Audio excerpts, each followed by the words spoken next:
복된 주일을 맞아 함께 예배할 때 하나님께서 우리에게 신령한 복과 은혜를 더해 주실 줄로 믿습니다. 가장 더운 시간들입니다만 또 하나님께서 함께 하시면서 우리에게 새 힘을 공급해 주실 줄로 믿습니다. 성경에 보면 전무후무한 사람으로 소개되고 있는 사람들이 있어요. 제일 먼저 모세를 꼽을 수가 있을 텐데, 모세와 같은 선지자는 전에도 없었고 후에도 없었다라고 적고 있는 걸 볼 수가 있습니다. 그리고 또 한 사람, 전무후무한 사람이 있습니다. 바로 오늘 본문이 소개하고 있는 유다의 13번째 왕이었던 히스기야 왕입니다. 열왕기하 18장 5절에 보니까 이렇게 적고 있지요. 그의 전후 유다 여러 왕 중에 그러한 자가 없었으니. 어떤 한 사람에 대해서 이렇게 전에도 없었고 후에도 없는 사람이라고 칭찬하는 것은 보통 칭찬이 아닐 겁니다. 소망하기는 저와 여러분도 주 앞에 칭찬받는 사람 될 수 있기를 주의 이름으로 권면해 드립니다. 그렇다고 히스기야가 이렇게 칭찬받는 사람 된 것이 마냥 자연스럽게 된 일은 아닐 겁니다. 그에게도 어떤 과정이 있었을 거예요. 먼저 오늘 본문에 보니까요, 히스기야는 아하스의 왕이라고 소개하고, 아하스 왕의 아들이라고 소개하고 있는 걸 볼 수가 있습니다. 근데 아하스 왕이 어떤 사람이었느냐?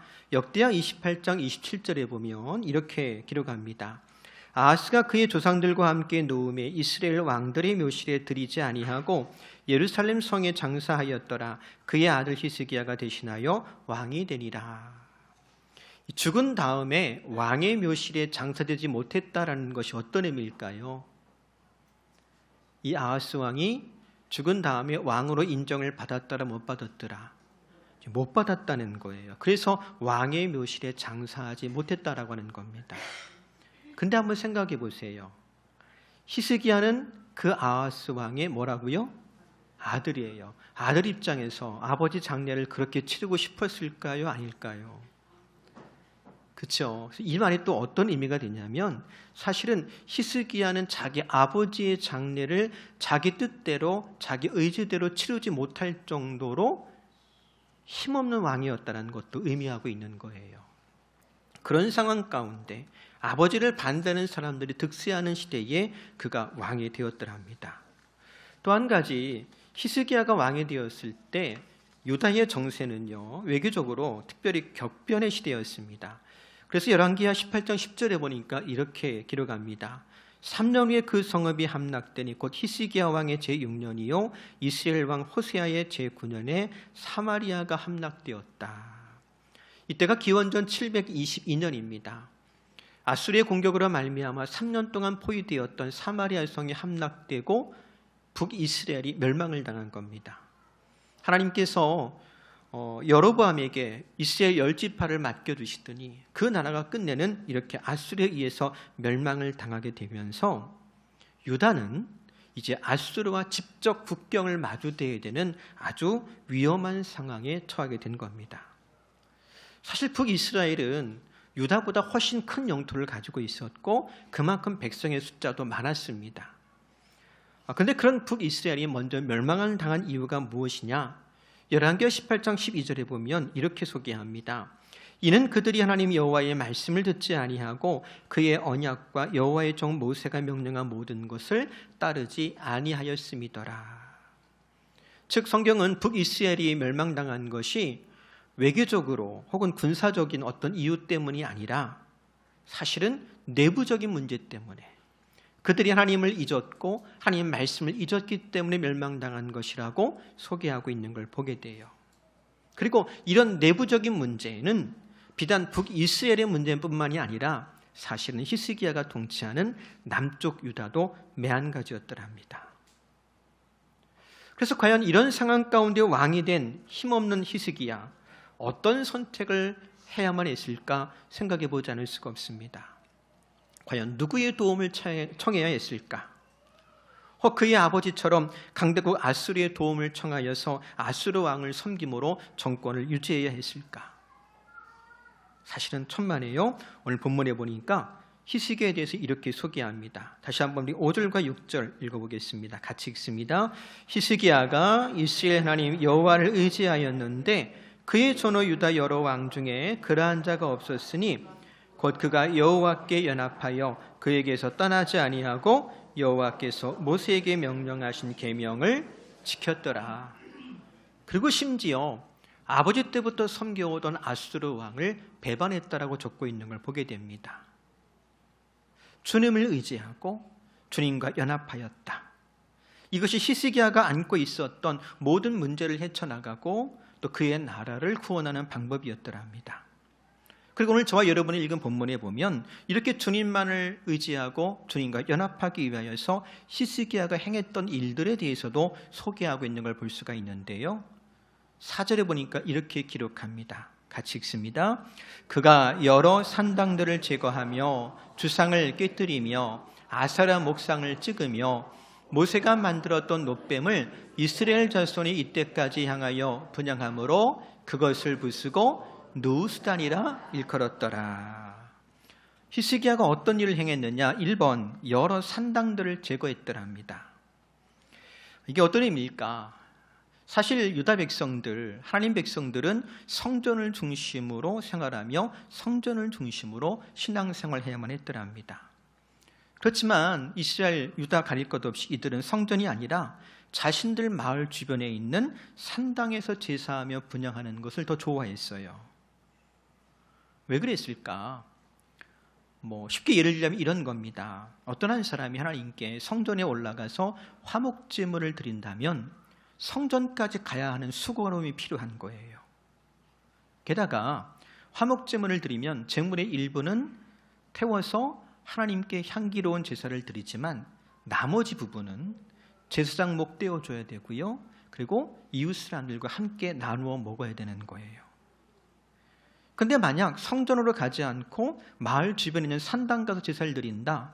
그러면 내가 알지도 못하는 제사장한테 제물을 떼어줄 필요가 없는 거예요. 그리고 그냥 동네 사람들, 내가 아는 사람들 불러서 모아놓고 그 제물 가지고 내가 인심 쓰듯 나누어 먹으면 되는 거예요. 그러니 굳이 성전으로 올라가고 싶지 않은 겁니다. 그냥 내가 인심 쓰면서 제사 드리고 싶은 거예요. 그러니 하나님 만나주시겠다고 약속하신 성전을 외면하고 이스라엘 사람들, 유다 사람들은 오히려 산당을 더 좋아했더랍니다.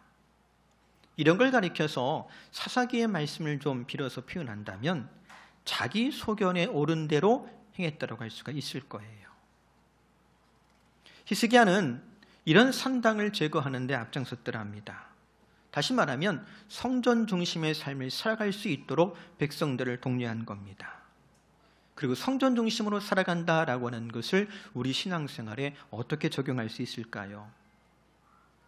우리의 교회 생활 혹은 우리의 예배 생활, 봉사하는 것, 헌금하는 생활 등 우리 신앙생활 전반에 걸쳐서 아마 적용할 수가 있을 텐데 가장 중요한 개념은 자기 소견에 옳은 대로, 즉 자기중심적인 신앙생활이 아니라 그리스도 예수 중심의 신앙생활이라고 말할 수가 있을 겁니다. 요한복음 12장 2절에 보면 이런 기록이 있어요. 같이 읽을까요? 거기서 예수를 위하여 잔치할세 마르다는 일을 하고 나사로는 예수와 함께 앉은 자 중에 있더라. 누구를 위한 잔치가 있었더랍니까? 예수님을 위한 잔치가 있는 거예요. 그 잔치를 위해서 마르다는 일을 하였고요. 오라비 나사로는 주님 곁에서 친구가 되어줬어요. 그리고 마리아는 심지어 어떻게 했느냐? 이어지는 말씀 3절에 보니까 마리아는 지극히 비싼 향유 곧 순전한 나드 한 건을 가져다가 예수의 발에 붓고 자기 머리털로 그의 발을 닦으니 향유 냄새가 집에 가득하더라. 온 식구가 누구를 위해서 지금 일하고 있는 거예요? 예수님 위해서 일하고 있는 거예요. 예수님을 중심으로 움직이고 있는 걸 보게 됩니다. 그리고 이것이 하나님의 가족으로 다시 태어난 우리 교회의 모습이고 믿음으로 하나 된 우리 가정의 모습이 될 수 있기를 주의 이름으로 권면해 드립니다. 두 번째로 히스기야가 어떤 일을 행했느냐? 2번에 보니까요. 주상을 깨뜨렸다라고 적고 있습니다. 주상, 마체바라고 부르는데요. 본래 뜻은 기둥입니다. 그러니까 돌로 기둥을 세우는 거예요. 왜 돌로 기둥을 세우느냐? 여러 가지 이유가 있긴 하겠습니다만 대표적인 게 땅의 경계를 가리키려고 기둥을 세웁니다. 랜드마크를 세우는 거예요. 여기까지는 내 땅이고 저기부터는 누구 땅이에요? 뭐 이웃의 땅이고 이런 목적으로 돌기둥을 세웁니다. 또 기념비적인 의미로 돌기둥을 세울 때가 있어요. 그래서 가나안 정복 전쟁할 때 여호수아와 이스라엘 군대가 요단강을 건너지 않습니까? 그때 요단강에서 지파별로 돌 하나씩을 가져다가 길갈에 쌓아둡니다. 하나님의 은혜 가운데 마른 요단강을 건넜다라고 하는 기념비를 세운 거예요. 이것도 일종의 마체바, 기둥입니다. 근데 이들 사람들이 이런 기둥조차도, 기념비조차도 마치 신적인 능력이 있는 것처럼 숭배하며 그것에 절을 했다는 거예요. 생각해 봅니다. 혹 우리 삶 속에도 마체바, 주상이 있다면 과연 그것이 무엇일까요? 요즘에 그 MZ라고 불리는 젊은이들이 듣기 싫어하는 말이 있대요. 라떼라는 말을 안 좋아한대요. 라떼는 말이야, 옛날에는 말이야, 이런 말 아주 듣기 싫어한다네요. 근데 여러분, 신앙생활에도 라떼가 있는 거 아세요? 과거의 향수에서 벗어나지 못하거나 혹은 옛 일에 발목이 잡혀서 전혀 앞으로 나아가지 못하는 겁니다. 물론 생각해보면 지난 과거가 화려할 수도 있고요, 성공적인 삶일 수도 있을 거예요. 반대로 지난 과거에 실수도 있고 혹 아픔도 있을 수 있겠지요. 하지만 과거는 말 그대로 뭐예요? 지나간 일입니다. 그것에 발목이 잡혀서 여전히 과거만 회상하고 있고 혹 지나간 일만 묵상하고 있다면 이보다 안타까운 일이 또 있을까요? 이사야 43장 18절 이하 19절 말씀 보니까 이렇게 전하세요. 같이 읽을까요? 지나간 일을 생각하지 마라. 흘러간 일에 마음을 묶어두지 마라. 보아라, 내가 이제 새 일을 시작하였다. 이미 싹에 돋았는데 그것이 보이지 않느냐? 내가 사막에 큰 길을 내리라. 광야에 한 길들을 트리라. 옳습니다. 하나님 우리에게 새날을 주시는 분이십니다. 또 우리와 함께 계시면서 새 일을 행하시는 분이십니다. 주께 살아가신 새날, 새 일을 기대함으로 시작하는 저와 여러분 될 수 있기를 주의 이름으로 권면해 드립니다. 세 번째로 히스기야가 어떤 일을 했다고 소개하느냐? 아세라 목상을 찍었대요. 이렇게 아세라라고 하는 우상이 등장합니다. 고대 근동에서 아세라는요, 모든 신들의 아버지라고 불리는 엘이라고 하는 남신의 부인이에요. 여신입니다. 그 이름이 아세라인데요, 모든 신들의 어머니입니다. 그래서 우리가 성경에서 자주 만나게 되는 바알이라고 하는 우상이 있지 않습니까? 바알도 아세라의 아들이에요. 그래서 아세라가 있으면 아들도 따라와요. 바알도 같이 세웁니다. 그래서 성경에 보면 바알과 아세라를 섬겼다라고 적고 있는 걸 볼 수가 있지요. 근데 여러분, 이 우상 숭배라고 하는 것은요, 기본적으로 하나님보다 더 사랑하는 어떤 것을 가리켜서 우상 숭배라고 그럽니다. 그래서 여기 아세라를 찍었다라고 하는 것은요, 백성들이 하나님보다 더 좋아하는 아세라라고 하는 우상이 있었는데 하나님보다 더 귀하게 여기고 사랑하는 그 대상을 없애고 그 마음을 온전히 하나님께로 향하도록 했다라는 의미를 가지는 거예요. 지금 파리에서 올림픽 하고 있잖아요. 여러 가지 기쁜 소식들이 막 전해져 오던데 올림픽 관련된 기사 가운데 재미있는 기사가 하나 있었어요. 이제 사진에 지금 나와 있는 것처럼 한 이탈리아 체조 선수가 등에다가 타투 문신을 했는데 한글로 문신을 했어요. 뭐라고 문신했냐면 당신 자신을 사랑하세요. Love yourself. 왜 이렇게 적었나 했더니 이게 BTS 노래 제목이라네요. 그러니까 이 체조 선수가 누구 팬인 거예요. BTS 팬이어서 등에다가 한글로 노래 제목을 적은 거예요. 근데 생각해보면 참 옳은 말 같지 않습니까? 요즘처럼 상대적인 박탈감 속에 낮은 자존감을 가질 수밖에 없는 시대, 또 한 사람 한 사람이 인격적인 존재로 인정받기보다는 그냥 거대 사회 구조 속의 부품처럼 취급당하고 소모되는 시대에 자기 자신을 사랑하라는 말 꼭 필요한 말인 것 같아요.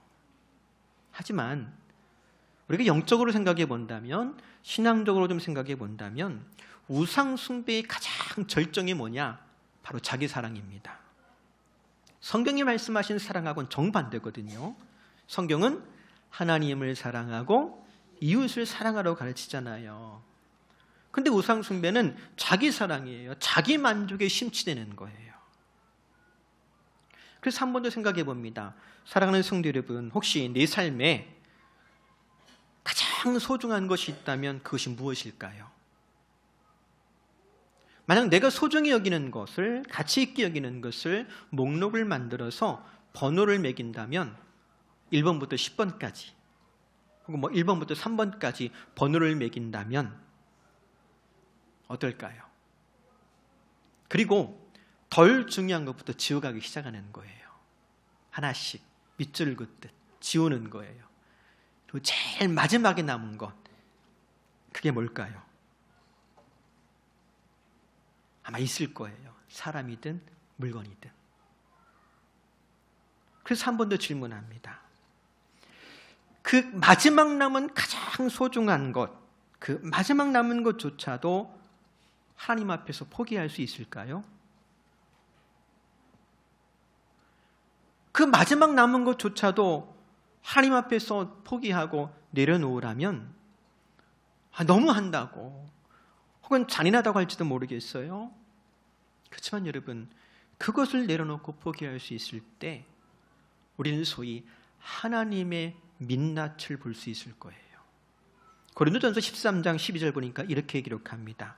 우리가 지금은 거울로 보는 것 같이 희미하나 그때에는 얼굴과 얼굴을 대하여 볼 것이요 지금은 내가 부분적으로 아나 그때에는 주께서 나를 아신 것 같이 내가 온전히 알리라. 여기 거울은 지금 우리가 쓰는 거울이 아니고요, 청동 거울이에요. 그래서 비춰보면 그냥 희미하게 보이지 자세하게 안 보입니다. 근데 그렇게 보는 것 말고 얼굴과 얼굴을 마주 대하는, 정말 민낯으로 보는 거예요. 목회하면서 하나님의 민낯을 만난 경험한 성도들을 여러 보았습니다.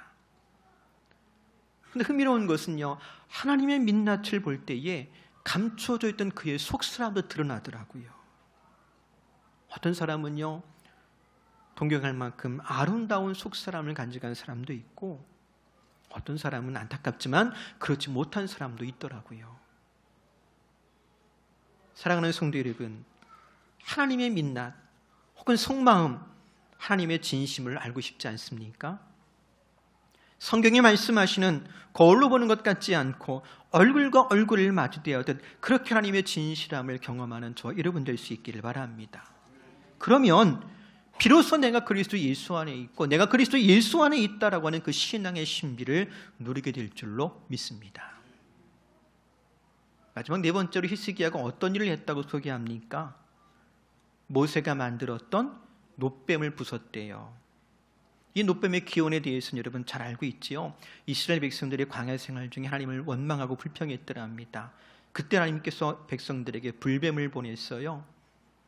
고통 중에 부르짖는 백성들을 위해서 모세가 놋뱀을 만들어 장대에 매달았습니다. 그것을 보는 자마다 구원을 얻었더랍니다. 그때 사용했던 놋뱀을 이 히스기야 왕 때까지 유다 백성들이 간직하면서 그것에 뭐 했다고요? 분양한 거예요. 거기다 예배한 거예요. 마치 신통한 능력을 가진 것이냐. 그래서 히스기야가 그거를 깨버렸습니다. 느우스단, 번역하면 놋이란 뜻이고요, 발음은 뱀이란 뜻이에요. 저건 놋조각이야, 아무것도 아니야. 그리고 깨버렸다는 겁니다. 물론 당연히 깨버릴 것이긴 합니다만 이 일이 특별하게 주목받는 이유가 있다면 무엇보다도 그것이 누구의 작품이더라고요? 모세의 작품이에요. 일종의 역사적인 유물입니다. 또 오랫동안 유다 백성들이 거기에 분양하였으니 아마도 그것이 굳어진 전통과도 같은 것일 겁니다. 그래서 생각해 보세요. 전통을 끊고 역사적인 유물을 폐기 처분한다는 것이 마냥 간단한 일이었겠습니까? 왜 우리 주변에 다이어트 하시는 분들 있지요. 제가 보니까 우리 성도님들 가운데 한 분도 다이어트가 필요한 분이 없는데 하여간 주변에 있대요. 근데 그 다이어트 하는 사람들이면 꼭 경험하는 현상이 하나 있답니다. 이름하여 요요 현상. 우리 몸이요, 기가 막히게 예전의 내 상태, 내 몸무게를 기억하고 있다가 기어코 예전 상태로 돌아가고 싶어하는 성질이 있다는 거예요. 그게 몸이고 그게 육의 특징이에요. 그래서 여러분, 육에 매여 있는 사람도 이런 특성을 가집니다. 사람이 바뀌고 시대가 변하고 환경이 변했음에도 불구하고 여전히 옛날 방식대로 혹은 습관대로 혹은 내가 해오던 익숙한 방식대로 하고 싶은 것이 사람이에요. 그래서 여러분, 우리 신앙생활에도 요요 현상이 있다면 믿으시겠어요? 익숙한 것이 좋고 편한 것이 누구나 다 좋다는 걸 알겠지만 그 익숙함이 함정이 되어서 우리 믿음의 진보를 가로막는다면 이 또한 안타까운 일일 것입니다. 또 나는 익숙한데 그 나의 익숙함이 이웃의 신앙의 진보에 걸림돌 낸다면 그 또한 안 될 말이겠지요. 고린도전서 10장 32절에 보니까 이런 권면을 하십니다. 유대인에게나 헬라인에게나 하나님의 교회나 어떤 사람 되지 말라고요? 거치는 사람 되지 말래요. 그래서 내려놓음이 필요합니다. 때로는 불편함을 감수하는 용기가 필요합니다. 우리에게도 마찬가지예요. 오랫동안 끊어버리지 못한 것, 그래서 마치 전통처럼 굳어지고 습관적으로 남아있는 것들이 있지는 않은지요. 그것이 혹 하나님과의 연합을 방해하고 성도의 거룩한 교제를 가로막는다면 성령께서 그것을 정리할 수 있는 용기를 주시기를 주의 이름으로 축복합니다. 이제 말씀을 정리해요. 히스기야는 하나님만 의지했던 사람입니다. 어쩌면 그가 처한 환경이 어쩔 수 없이 하나님만 의지할 수밖에 없게 만들었다 할지도 모르겠습니다만 그가 하나님을 의지할 때 하나님은 그와 연합하기를 기뻐하시고 그와 함께 일하기를 기뻐하셨더라 합니다. 우리도 그와 같기를 바랍니다. 임마누엘 주님께서 함께 일하기를 기뻐하는 사람 되십시오. 먼저 히스기야가 산당과 주상과 아세라와 노뱀을 깨뜨린 것처럼 우리도 예수 그리스도 중심으로 과거에 발목 잡히지 아니하고 하나님을 더욱 사랑하는 중에 습관과 전통이 아닌 믿음의 진보를 이뤄가는 성도요, 가정이요, 교회가 될 수 있기를 다시 한번 주의 이름으로 권면해 드립니다. 기도하겠습니다. 사랑과 은혜가 많으신 주님, 우리에게 믿음을 허락하시니 고맙습니다. 또 날마다 성령의 충만함 허락하여 주시어서 날마다 믿음의 진보를 이루가게 하시고 하나님께서 연합하여 일하시기를 기뻐하시는 복 있는 인생만 되게 하여 주옵소서. 예수님의 이름으로 기도합니다. 우리 사도신경으로 우리